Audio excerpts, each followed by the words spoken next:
Betty asked me to come.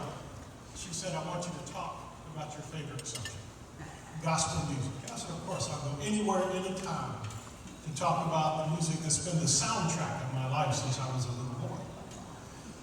And then only just a few minutes ago, she said, you can talk about anything you want to, but keep it under 7 minutes. So I'm going to talk about the history of gospel music and why it matters, why we're here tonight, why we're hearing what we're hearing, in now 6.5 minutes. Because it comes down to power, praise, and protest. Gospel music from the beginning was about power, praise, and protest. When you took everything else away from the slaves but left them music, the first thing they did was sing and convince Massa that we would work better if we sang. But what they did was take that one little tiny piece of art that was left to them and turn it into something extraordinary, something that is endured.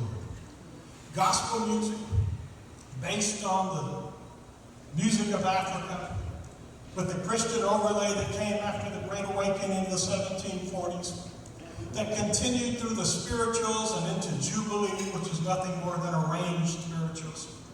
And to take that and add it, the music of Sunday morning, to the beat of Saturday night in the south side of Chicago in the 1920s and 30s, and you have gospel music, which swept across the nation in a matter of years and continues today.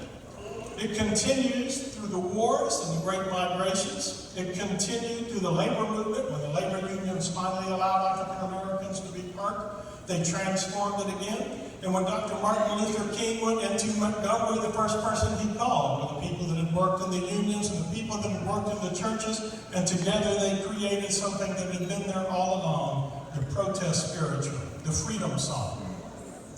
And that continues because this is the lone genre of music that is defined not by music, but by lyric. Because if you don't have that lyric, that evangelical lyric,